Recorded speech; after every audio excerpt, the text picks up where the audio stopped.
Ladies and gentlemen, thank you for standing by, and welcome to the Q4 2019 Frontline Limited Earnings Conference Call. At this time, all participants are in a listen-only mode. After the speaker presentation, there will be a question and answer session. To ask a question during the session, you will need to press star 1 on your telephone. I must advise you that this conference is being recorded today. And I would now like to hand the conference over to your first speaker today, Robert Macleod. Thank you. Please go ahead. Great. Thank you very much. Good morning, everyone, and good afternoon. Thank you very much for dialing into Frontline's fourth quarter earnings call. Frontline's solid performance in the quarter was driven by increased tanker demand due to growing Atlantic to Asia trade, tighter available fleet capacity, and the IMO 2020 implementation. Just a few short weeks into 2020, the market strength started reversing, as issues were experienced in Libya, Venezuela, and Nigeria, and there were also attacks in the Middle East. Then the sanctions were lifted on the COSCO fleet. To make matters much worse, the coronavirus appeared, immediately impacting on world trade, oil demand, and the freight market. The VLCC segment is weak as ton miles demand has decreased, whilst our Suezmaxes and Aframaxes, two segments where Frontline has significant exposure, are enjoying better earnings on a relative basis. The start to this year has been extraordinary. It has actually felt a bit like a horror movie at times, to be honest, but importantly, we are making money in today's freight environment. Having a modern and well-run fleet is key. Please, let's move to slide 3 and look at the highlights from Q4. Net income was $108.8 million, or 55 cents per share. Certainly a solid quarter, and the 8.7 million profit related to the Trafigura deal is not included as net income. We declare a 40-cent dividend. The last dividend was 10 cents and was paid for Q3 of 19. VLCCs made 58,000 in Q4, and we have booked 83% at 90,000 for Q1. Suezmaxes made 38,000 in Q4, and we have booked 75%, around 72,000 for Q1. LR2s made around 30,000 in Q4, and we have booked 72% at 36,000 for Q1. The 554 million ICBCL sale-leaseback is in the final process of being signed and will facilitate the closing of the 10 Suezmaxes we are acquiring from Trafigura. Before going into more detail about the tanker market, I would like to hand the call over to Inger. Please, Inger, can you take us through the financials? Yeah, thanks, Robert, and good morning and good afternoon, everyone.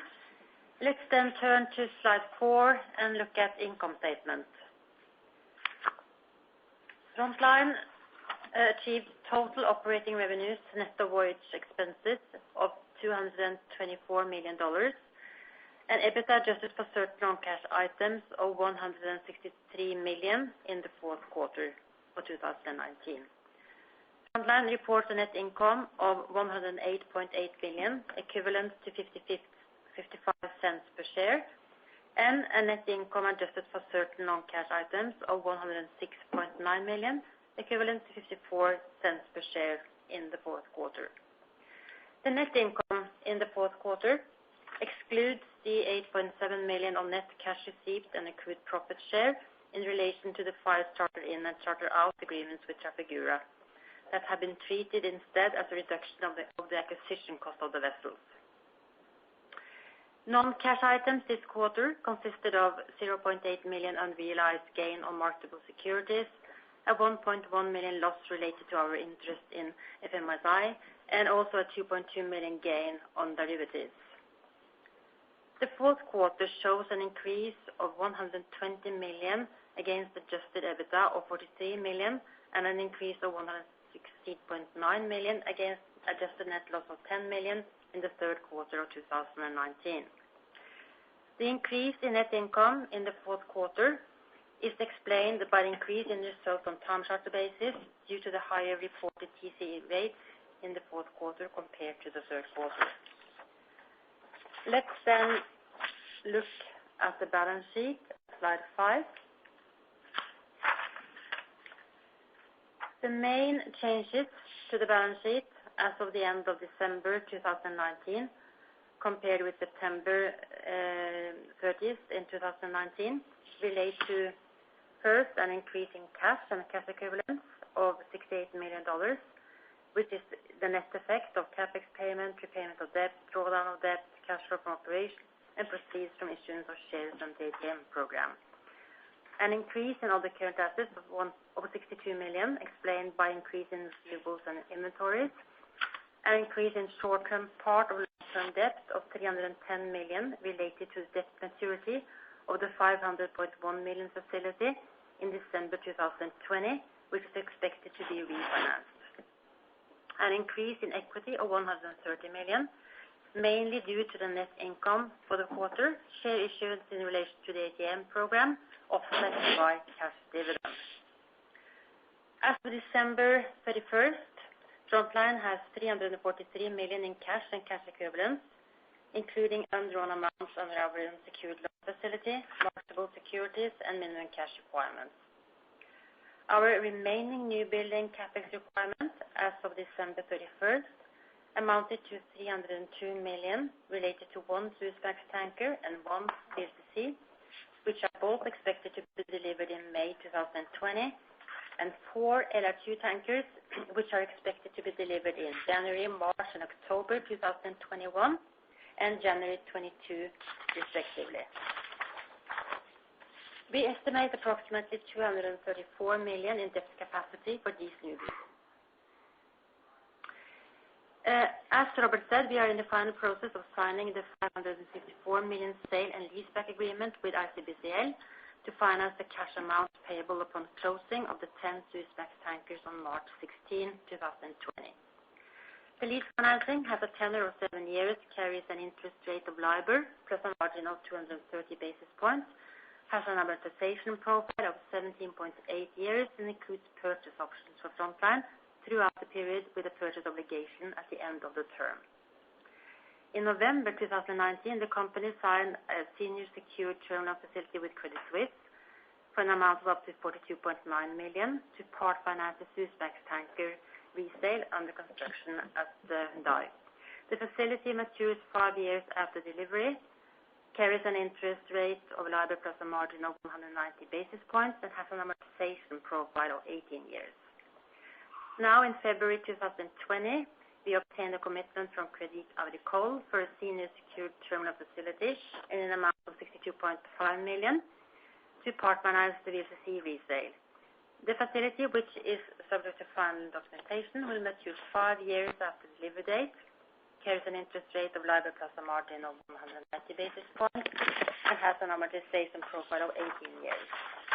The average margin of bank debt is LIBOR plus 185 basis points at the end of the year, 31st of December, and will be LIBOR plus 195 basis points following the new borrowing of $659.4 million, which I mentioned. Let's then take a closer look at cash break-even rates and OPEX on slide 6. We estimate the average cash cost break-even rates for 2020 of approximately $22,700 per day for the VLCCs, $19,700 per day for the Suezmax tankers, and $15,600 per day for the LR2 tankers. The fleet average estimate is about $19,400 per day. These rates are the all-in daily rates that our vessels must earn to cover the budgeted operating costs on dry dock, estimated interest expenses, TC and bareboat hire, installments on loans, and G&A expenses. For every $1,000 per day in achieved rates in excess of our cash break-even translates to approximately $22.8 million in incremental cash flow after debt service per year, or 11 cents per share, which shows the high importance of maintaining the low cash break-even rates. In the graph that we have shown on the right-hand side of the slide, we have shown the incremental cash flow as a debt service per year and per share, assuming 10,000, 20,000, 30,000, or 40,000 per day in achieved rates in excess of our cash break-even, respectively. As an example, with a fleet average cash cost break-even rate of approximately 19,400 per day, an average fleet TCE rate of 49,400 per day, Frontline would generate a cash flow per share after debt service of 3.39 cents. With this, I leave the word to Robert again. Thank you very much, Inger. I think it's great to see the earnings potential we have, and the recent financing just shows the position that Frontline's in. So it's very encouraging. With that, let's move to slide 7, please. I would like to explain why our long-term view of the market is unchanged.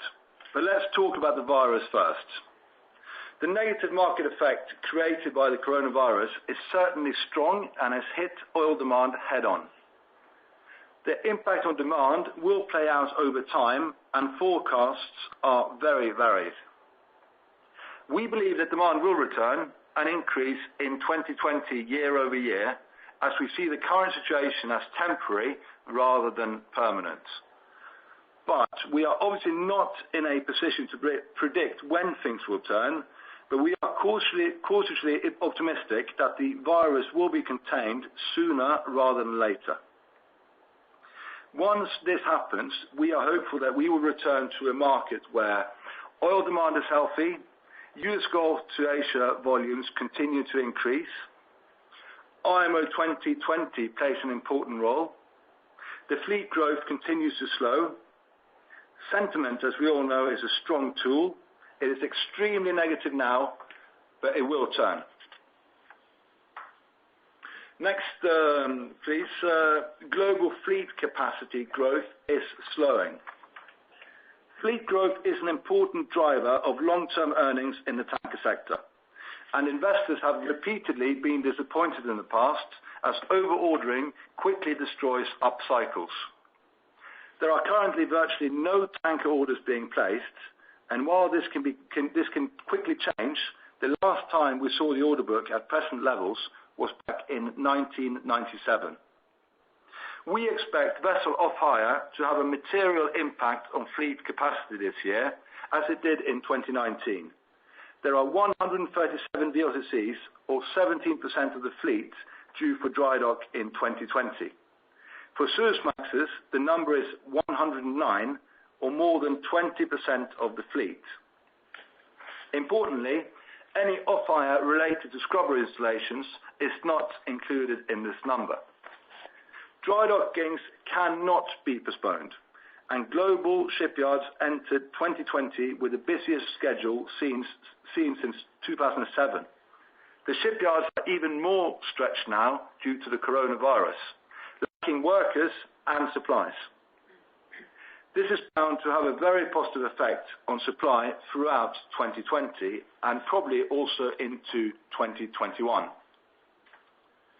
Let's look at the next one, slide 9. And believe it or not, IMO 2020 actually did happen. Throughout last year, the shipping and investment communities were focused on IMO 2020, and rightly so. In our opinion, the impact of IMO 2020 has been overshadowed by other events recently, but the effects are real and will remain a factor for quite some time. IMO 2020 has created a huge spread in owners' fuel-related costs.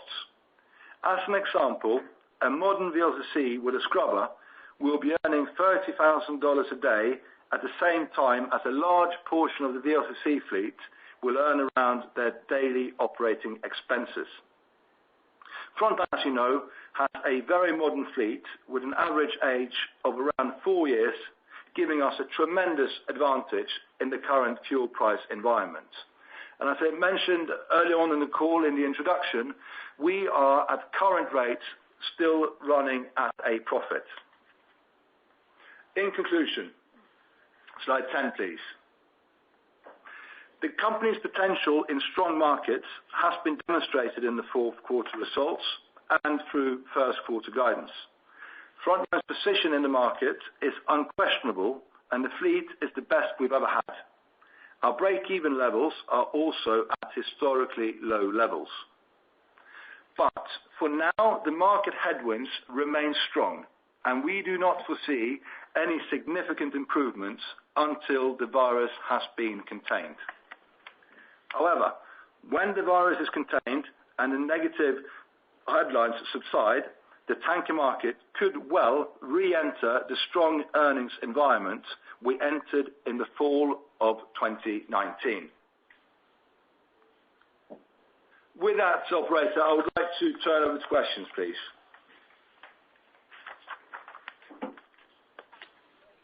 Ladies and gentlemen, we will now begin the question and answer session. To ask a question, you will need to press star 1 on your telephone and wait for your name to be announced. To cancel your request, please press the hash key once again. That's star and 1 if you wish to ask a question.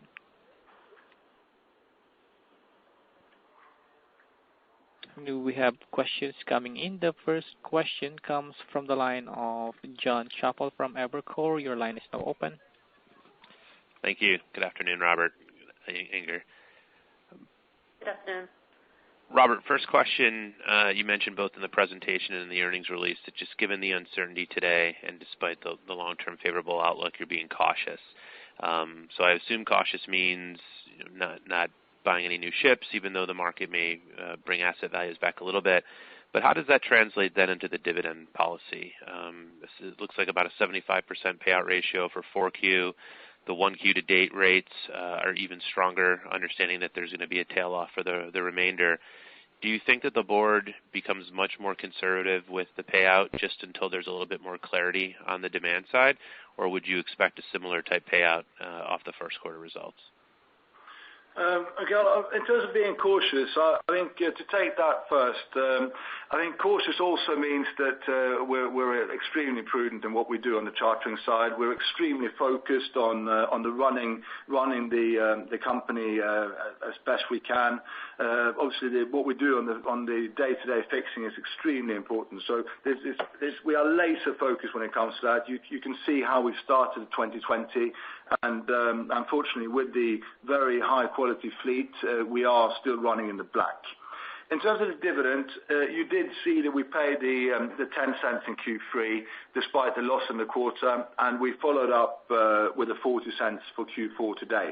So the second half of 2019, if you look at the payout ratio, it's looking very, very good, of course. So coming into Q1, we are off to a much better start here in Q1 than what we made in Q4. So I think the board would now see how the world develops between now and the Q1 release and our board meeting here in May. So I think it all depends on how things pan out. If this sort of crisis in terms of the virus, if this continues throughout, then I'm sure the board will have a very good think. But if this is temporary and the world is going to a better place and getting back to normality, then I think the payout will be decent. And Q1 so far is looking very good. Okay, great. Just my follow-up question for Inger. Looks like the short-term debt moved up pretty significantly on the December 31st balance sheet. I think there was a bullet point that wasn't addressed in the presentation saying that's part of a bigger facility and you expect it to be refinanced. How soon can you refinance that so we kind of see that debt level move down from the current liabilities back to the long term? Also, we deliberately haven't really looked into that yet, so we don't have any concerns about that at all in a way. So, but I think we will plan to look into that now in the next quarter in a way, I guess. So next time we sit here and talk, I guess we probably have something in place. Okay, great. Thanks, Inger. Thanks, Robert. And your next question comes from the line of Randy Givens from Jefferies. Your line is now open. Howdy, Robert and Inger. How are you? Fine. What about you? Great. So yeah, two questions for me. First, on looking at your share count and share issuances, obviously in 3Q and 4Q, when the shares were trading at large premiums to NAV, that made sense. In 1Q, with the, I guess, Trafigura acquisition shares still outstanding. But going forward, now that your shares are back below NAV and pretty meaningfully in our view, how do you view share repurchases at this point, either in kind of a complement to the dividend or instead of the dividend? Sorry, we didn't completely catch the question. Are you talking about repurchases or issuances? Yeah, the latter. Now that the stock's well below NAV, going to share repurchases in addition to the dividend or in lieu of the dividend? It's something that we are watching very carefully how things are developing, of course, because that is the real alternative. Okay, and then can you give some updates on your scrubber installations? How many have completed? How many are coming? And then if you have any kind of plans for further scrubber additions now that we're seeing kind of the spread tighten a little bit, but kind of be a little more stable? So at the moment we have 26 vessels sailing with scrubbers in operation. We have a further 6 due for installation over the next, mostly the next quarter, but partly Q3 probably as well, given our view on various delays at yards. It might be Q3. That will bring us to 50% of the fleet. And to be clear on the 50%, there's overweight on Suezmaxes and VLCCs and underweight on LR2s. So we view it as this econs are simple. The bigger the ship, the more that makes sense. We have not made any decisions on doing scrubbers on ships outside of their docking schedule. It is something that we consider and we're monitoring. Given our ownership in Clean Marine, we have superior access in both in timing and price for scrubbers. But the answer is 26 at the moment, 6 scheduled, and monitoring further. Perfect. And then one quick question, 5-second answer is all you need. LR2s, any of those switching to dirty or have switched to dirty in the recent months or two with the large differentials between the crude tanker rates and the products? 11 clean, 7 dirty, 1 gone dirty over the last 8 weeks. Excellent. Thank you so much. And your next question comes from the line of Greg Willis from BTIG. Your line is now open. Yes, thank you, and good afternoon. Rob, could you talk a little bit about what you're seeing in the rate market for Vs? I mean, clearly it was it's been a tough month, but it looks like over the last week you've seen some stabilization and a little bit of uptick in the V market. Kind of just any kind of color you can provide around that. Was that just a shift in sentiment, pick up in volumes? Any kind of color would be helpful. Thanks. So the V market, as we all saw, was completely shot to pieces, right? And then slowly it started picking up about 2 weeks ago. I think it reached the very bottom around the World Scale 40, which was the high 20s, 30,000 for our best ships, and OPEX for 2/3 of the world fleet. This week we've seen quite a lot of under the radar activity. The first ships to be taken out in the weak market are the weaker links and the older ships. So they've been picking off. And then suddenly we're seeing, actually today and yesterday, that the list isn't looking that bad in the Middle East. So now the modern ships are starting to snip at World Scale 50. And then you're getting your best ship it probably starts with a 4, but I'm not saying it's just sort of it's so vulnerable out there that it could well be down 5 points by the time we've done the call. But overall, I see the V market as finding its feet and slowly getting a little bit better. We're seeing quite a few lightering jobs, which takes up some capacity in the Far East. But over on the Aframax and Suezmaxes, they've kept up a lot better. So that's the reason why our numbers are still. If we fixed all our ships today, we would still be in profit. It's because of our Suezmaxes and Afras. Because standalone, the V's are not great, but hopefully we've seen the worst and we start improving from here. The FFA or the futures market is also indicating that, but only time will show. It seems that the world is getting one shock after another, but surely there must be some good news soon. Okay, great. And then just one more for me. One of your competitors added a couple of VLCCs in the new build market. I know Frontline always tries to be acquisitive when it can. I guess two things. One is, clearly the turmoil that we've seen over the last month, or I guess really since early mid-January, has that dampened the appetite for buyers and sellers to come together for sales? And really what I'm trying to understand is, are there still tankers, whether it's Suezmaxes or V's or even I guess LR2s that Frontline is actively looking at in terms of potential acquisitions, or to your points about taking a cautious tone, it's hey we're entering March and really don't expect us to be out in the market looking to acquire tonnage until we see maybe some more stability later this year.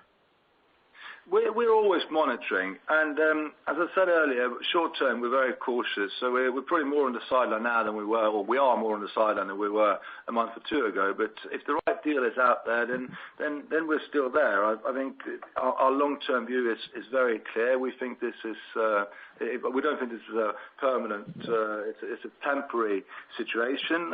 And to the deal that you referred to, the 3 ships that we saw, you might think that now looks like a terrible deal, but I think that deal still stands ground as a decent deal. It's for delivery, and no, we're still there. We're certainly not turned off the lights for further deals. Okay, perfect. Thank you very much. And your next question comes from the line of Michael Weber from Weber Research. Please go ahead. Hey, good morning, guys. How are you? I'm fine. How about you? Hey, good. Robert, I just wanted to loop back to the conversation around demand in this environment, and there's obviously not a lot you can control for right now, but in terms of thinking about coming out of this and an eventual kind of demand recovery or rebound, how do you think about positioning your fleet for that? It might be too early, but I'm just curious in terms of where you're choosing to whether there are floating storage opportunities that could develop as production's kind of ramping, kind of running beyond actual consumption levels here. Just how do you think about positioning your fleet to best to capture an eventual demand rebound? In terms of, goes obviously for the various segments, but to put one first, the Aframax and Suezmaxes, we normally have a strong presence in the Atlantic basin, and that is fortunately the case now. The Atlantic and the Mediterranean, Black Sea, and the Baltic has been hit a lot less. So we're in the right position there. We're not seeing that much inquiry going east, so we're sticking around. So we're in the right place, I think, where we are. For the V's, they are spread as per normal. There's quite a lot of fixing out of the Middle East. And at today's levels, if I have the choice between a 40-day voyage or an 80-day voyage, I will go for the shorter voyage, giving our market view. As soon as we start seeing real changes here and the contained virus and so forth, we will be taking more ships ballasting to the west on speculation, because that will then coincide with Chinese demand coming back and giving the US-China deal. We then believe that the US Gulf exports on these will pick up tremendously. So we want to be in position for that. And the storage question, we saw the market go into contango 2-3 weeks ago, then straight into backwardation. Now we're back in a contango, or small contango again. But I think in terms of floating storage, it doesn't defend the economics. But this could suddenly happen, of course, given how low the oil price is. So it's something we're monitoring. At the same time, we're much less of a floating storage player now than we were going back a few years. We've sold 19 old ships over the last 3 years, fortunately. And with our fleet now, we are much more focused on trading. But if we have short-term stuff we can be doing that at better rates than what the market gives us on an AG East, then we'll do it. Yeah, that was kind of my follow-up question, just given the kind of the whipsaw we've seen in that curve over the past month. I was just curious whether the relationship with Trafi kind of gives you a bit of a leg up or kind of a first look if someone were to move quickly on floating storage, just given how violently we've seen that curve shift recently, whether that's something you'd be open to or whether that'd be whether you've seen any kind of incremental interest there. There is more interest, and then looking away from Frontline's fleet, then it's a fact that a large majority of the fleet is around the OPEX level. So when you come into that sort of category, then there will be certain takers, and what we know will happen then is that you strain the supply on that type of ship, and that will help the rest of us. So I'm of course very hopeful that it happens, and it could well be, given how depressed the market is. Fair enough. All right, guys. Thanks for the time. Thanks. And we have no further questions at this time. You may continue. Okay. Thanks very much for calling in, everyone. And I would also like to take the opportunity and thank everyone at Frontline for their hard work and great efforts. We're going to come out of this strong, and hopefully it's not going to be too long. Thank you very much, everyone.